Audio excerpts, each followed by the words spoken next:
A very good evening to you. Welcome to Sports Tonight, the Monday edition. I am Yemi Adebayo. Well, there's a lot to talk about today on the show, and we will do our best to bring all of that to you. We're done with the Olympics. What is next? The next biggest thing, of course, is the Paralympics. And of course, we'll continue the countdown that we started last week right here for you on the show. Well, there's a lot happening in the Nigeria Professional Football League. We'll be talking about that as well on the show tonight. We will take a look at the table, the candidates for relegation, and the teams that might likely win the league, and of course represent Nigeria on the continent, talking about the CAF continental competitions. All right, so that's the outlook of the show. While we're doing that, we'll try to slice in football transfers. A lot going on as we speak, and of course you can expect that to continue till Wednesday, till the very last minute of August 31st. And of course in some countries, September 1, deals can still be done. So we're in for a swell time. You can have a countdown clock in your house to enjoy the rush. A lot will happen in those few days. We'll talk about all of that. We'll look at countries celebrating their athletes, giving them a grand reception. We'll also look at teams, how they're preparing for the next big thing, talking about the Paralympics. Okay, like we always say on the show, we like you to be part of everything that we're doing. We want you to interact with us. It's not supposed to be a monologue. We want you to speak out and be heard. You can get your views across to us on Facebook and of course on Twitter, and it's right there on your screen. For Facebook, it is Channels Sports, and of course for Twitter, the verified handle, it is at Channels_Sports. It gets better, of course, in our bid to ensure that you get us everything that we're doing. You can read all our top stories on www.channelstv.com. You can also view it on www.youtube.com/channelsweb. Of course, you can go to m.channelstv.com. If what you have is your iPad, your iPhone, and BlackBerry, follow the prompts, and of course, you can view us live. You can also take it a step further, download the app, the Channels TV app for Android, iOS, and Windows from their respective stores. And doing that, you carry Channels TV with you everywhere you go.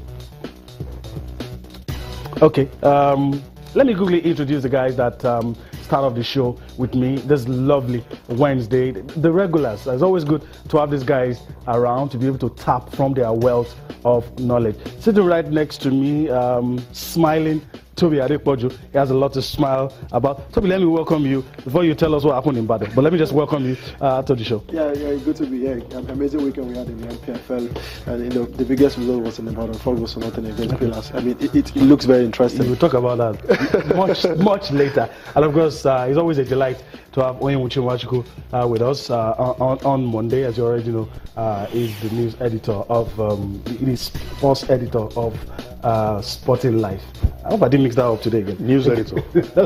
I got it right. Yeah. So it's a pleasure to have you around. That's what what was your biggest moment? You were tweeting all week. I was enjoying your tweets. But your sporting moment for the week. Let's start with that. Yeah, I was quite delighted with the way Shooting Stars, crushed Pillars. Okay. So interesting. The first stanza, 6-0 in Kano, then 4-0. Some people are already saying that there is a 2 goals deficit, but quite interesting. I'm happy for Shooting Stars. Right. They were quite on rampage, and deservedly they got the win. Okay. Whether or not Shooting Stars will escape the drop, we'll leave that. We'll listen to Toby's verdict and Onyemuchi's verdict. But let's go to the big one. Arguably, the next big thing after the Olympics is the Paralympics. Let's continue with our countdown. Guys, 9 days to go. Are you feeling it?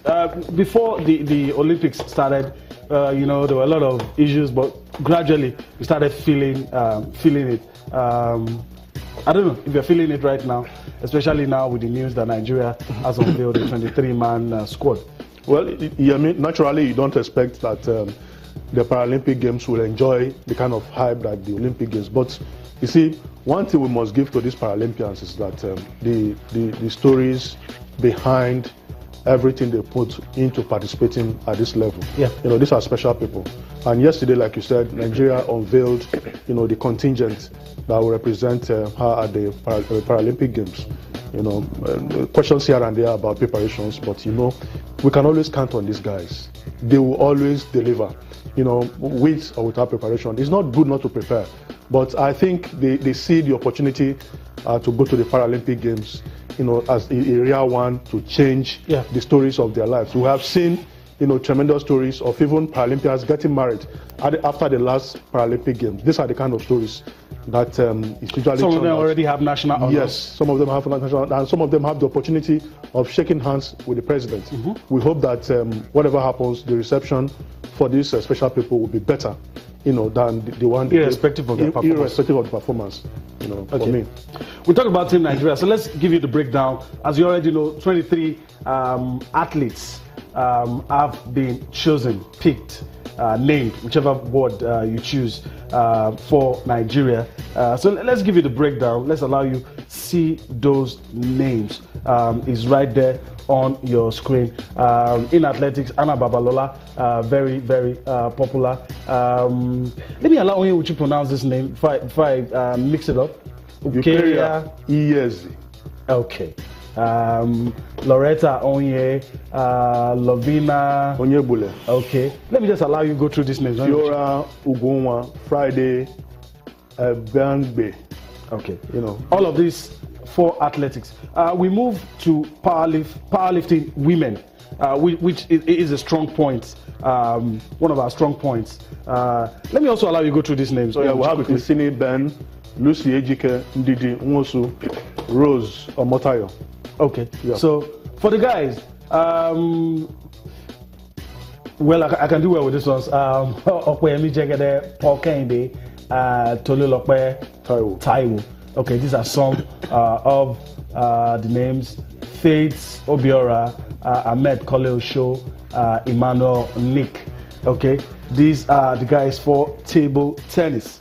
As you know, three athletes who represent us in table tennis. The question on everybody's lips is that can we do better than what we did in London? In London, it was 6 gold, 5 silver, and 2 bronze medals. Now that we're going with 23, maybe I should come to Toby now. Now that we're going with 23, do you see us equaling that or doing better?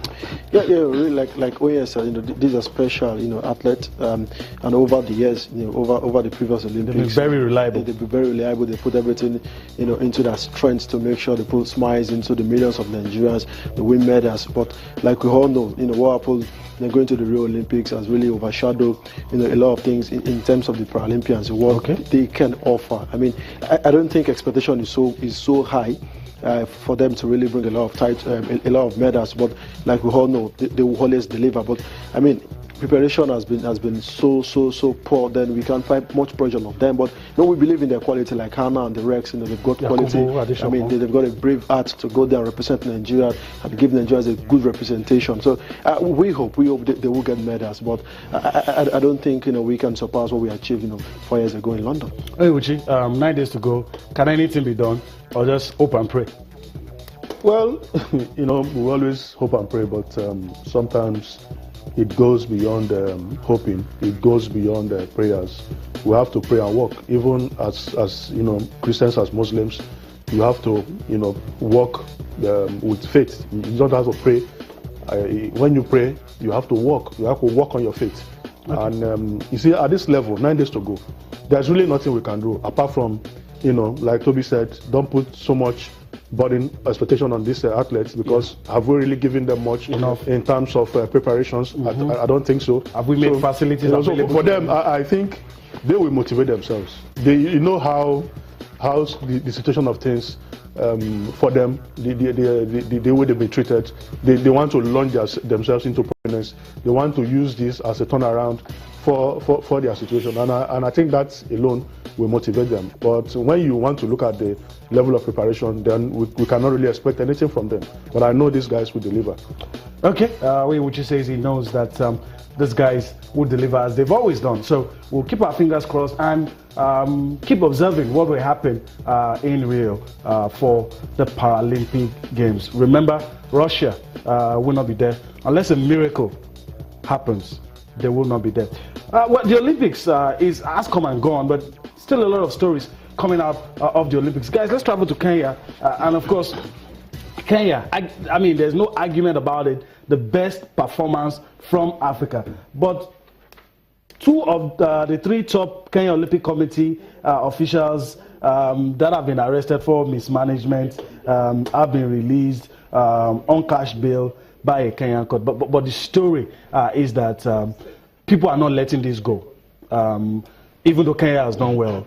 But there are questions to be answered, and people are, calling for accountability, and that's what's going on in Kenya right now. Yeah, I think we should take a cue from what is happening in Kenya. When you give money to officials, they must account for the way the funds are spent. And if it needs to be, they should be taken into custody and properly interrogated.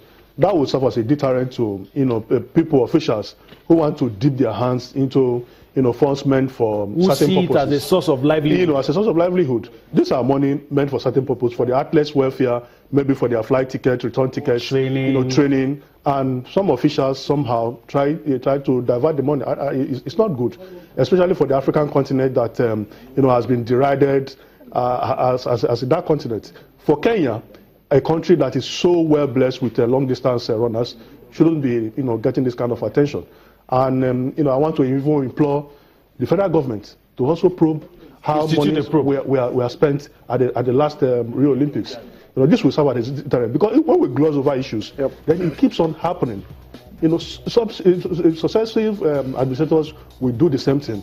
When they look back and say, after all, I'll get away with it. I can do that and get away with it. So I think it's good. Okay, let's leave Kenya. I talk about something that is palatable, not something that leaves a sore taste in your mouth. Let's talk about the Chinese victory parade. That's what it was in Hong Kong. Guys who won in table tennis, in badminton, all areas of their strength. They came to display what they've won and put up a demonstration, a show. It was colorful. Most of these guys you see in your picture were successful at the Olympics, and they took on their counterparts from Hong Kong. Table tennis, badminton. I mean, it was just celebration in this place, and the swimmers as well. In this place, you had over 5,000 spectators.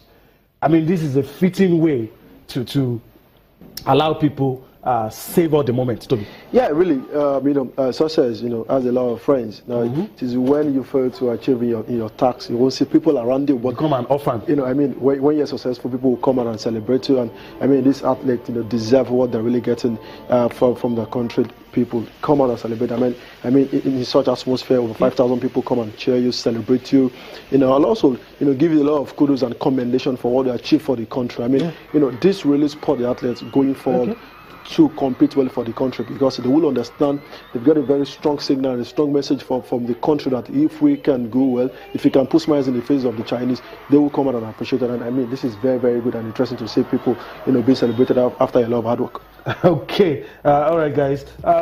Still one more story on the Olympics. That we had issues with the way we had issues that our the athletes were not they were not received. There no reception. We're not even talking about rewards, but that they were not received. We're going to look at a country that put up a grand reception for their athletes for doing well at the 2016 Olympics. This is Australia. All of the guys came out. What was inspiring was not even the reception, but the speech by the flag bearer. And I think it's only fitting that we listen to what the flag bearer had to say and take the words of encouragement, and hopefully 4 years down the line, we'll be doing this for our own athletes.